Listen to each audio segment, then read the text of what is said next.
자연의 삼라만상에는 모두가 그 시기와 때가 있습니다. 꽃이 필 때가 있고 질 때가 있으며 계절에 맞춰 씨앗을 뿌리고 거름을 주며 가꿈으로 곡식을 거둬들일 때가 있습니다. 산과들의 모든 과실나무도 꽃을 피우고 열매가 맺혀 나중에 수확하는 시기가 있습니다. 이 땅에 생존하는 모든 생명체는 개체마다 태어나고 자라고 때가 되면 소멸합니다. 그리고 각각 그 생명이 후대로 계속 이어져 갑니다. 우리 인간도 하나님의 뜻에 따라 이 땅에 보내져서 육신을 입고 얼마간 살다가 다시 육신의 생명이 다하면 그 영은 하나님이 계신 본향으로 가야만 합니다.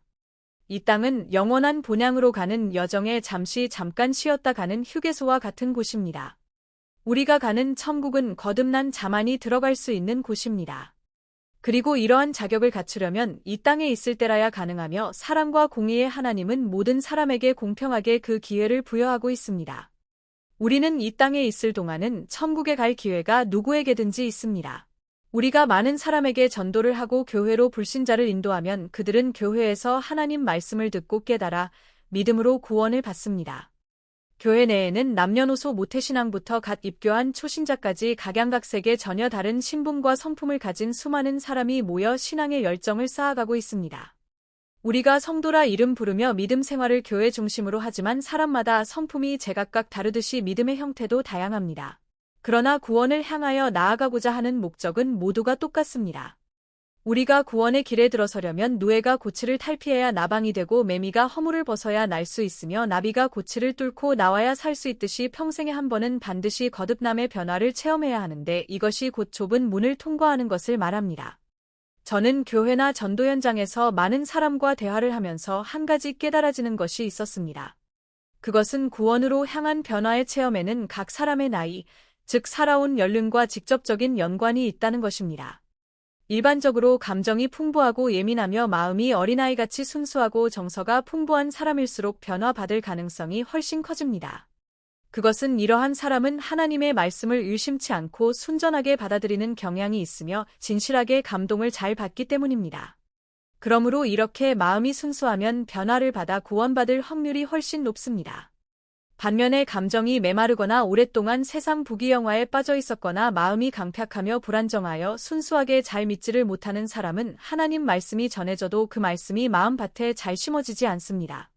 즉, 돌짝밭과 같은 메마른 마음이기에 구원받기가 심히 어렵다고 봅니다. 나이가 젊거나 어린이일수록 전자에 가까우며 나이가 많아져 노년에 접어들수록 후자에 가까워집니다. 그러므로 나이가 들면 들수록 거듭나기가 점점 더 어려워짐을 알아야 합니다. 종교적으로 신앙생활을 해온 사람이 나이가 70이 넘어서면 거의 변화받을 확률은 희박해집니다. 그것은 나이가 들수록 감정은 점점 무뎌지고 정신과 몸이 같이 노쇠해져서 진리의 말씀을 들어도 올바른 판단력도 결단력도 안 생기며 기억력과 분별력도 떨어져서 젊은 사람과 같은 순전하고도 깊은 사고와 이해와 수긍이 잘 안 되기 때문입니다. 그 결과 말씀을 들을 때는 조금 이해는 하겠지만 곧 잊어버리고 또 노력한다 하더라도 추진력도 끈기 있는 지구력도 선명한 이해력도 떨어지며 이어 뇌의 모든 잠재적 능력이 모두 저하되어 있으므로 도무지 변화될 기미가 나타나지 않는 것이 고령자의 특징이기 때문입니다. 한마디로 사람의 나이가 7, 80이 넘어서면 아무리 골수를 찔러 쪼개는 말씀을 전해도 기력이 쇠하여진지라 감정이 무디어지고 정신이 둔화하며 감성이 메말라 있어서 아주 무덤덤하게 받아들이고 곧 그 말씀을 잊어버리고 중요시하게 생각하지 않습니다. 제가 오랫동안 믿음 생활을 했어도 일반 종교적인 교회에서 60대 이상의 노년에 접어들어선 후에 회개와 거듭남을 체험하고 변화의 길로 들어선 사람을 모태신앙이든지 중직자이든지 교회에 열심히 충성하고 봉사를 하든지 상관없이 아직까지 본 적이 거의 없습니다. 사람 나이 60이 넘어서서 이러한 하나님을 만나는 변화를 체험한다는 것은 정말 어려운 일이며 오직 하나님의 강권적인 역사가 없이는 불가능에 가깝다고 봐야 합니다. 적어도 우리의 감정과 감성과 풍성한 정서가 살아있고 영육이 강건해서 하나님 앞에 나아가 지치지 않고 부르짖을 수 있는 40대까지는 구원받을 기회는 얼마든지 있을 것입니다.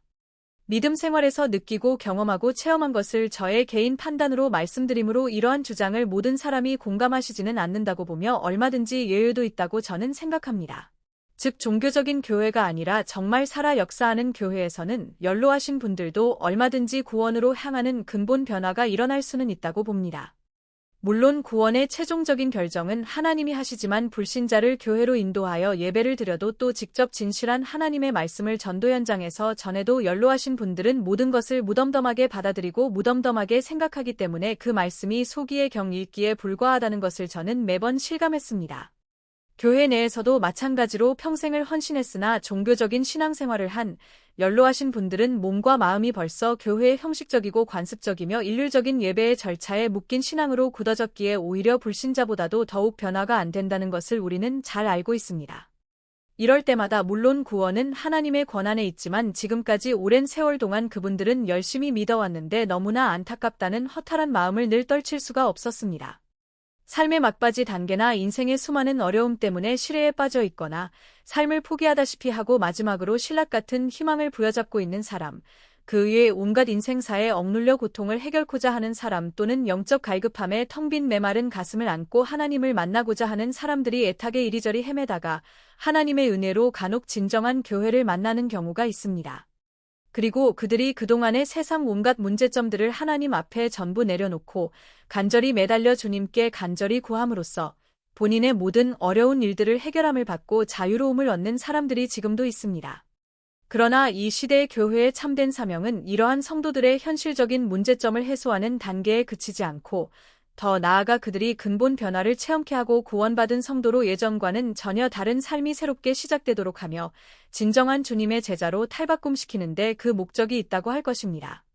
다시 말씀드리면 정통이라고 인정받지만 그냥 종교적인 교회에서 우리가 열심히 믿음 생활을 한다고 가정할 때 이 경우 나이가 들수록 변화받고 구원받을 확률은 젊은 시절보다 더욱 어려워진다는 것을 그들에게 나타나는 성령의 열매를 보더라도 알 수가 있습니다. 그러나 만약 우리가 예수님 시대와 같은 진정한 교회를 만난다면 우리 나이가 적고 많음이 하등 문제가 되지 않으며 우리들의 삶의 어려운 문제를 해결받은 후 그것으로 끝나지 않고 믿음의 근본 문제인 구원으로 향한 삶에도 변화가 일어나게 됩니다. 지금 시대는 언제 주님이 오실지 모를 긴박함을 느낄 수 있는 마지막 때이며 동시에 폭포수같이 은혜를 부어주시는 시기이므로 하나님이 쓰시는 올바른 목자를 잘 만난다면 우리가 어떠한 악조건에 처해 있다고 할지라도 주님께서는 우리를 변화시켜 구원으로 이끌어 가시는 것과 동시에 다듬고 연단시키고 변화시켜 마지막 때 주님의 도구로 쓰시고자 하실 것입니다. 우리의 모든 것을 십자가 앞에 내려놓고 주님의 뜻을 깨닫고 간절히 찾으며 너희가 내 안에 내가 너희 안에 있는 것과 같이 주님과 영으로 하나가 되는 단계로 나아가는 것이 진실로 하나님을 믿는 사람들의 참모습이라 하겠습니다. 우리 모두 늘 깨어 있어서 주님 오심을 사모하며 이 험난한 세상을 헤쳐나가며 빛과 소금의 사명을 잘 감당해 나가는 저와 여러분들이 되시기를 이 시간도 간절히 원합니다.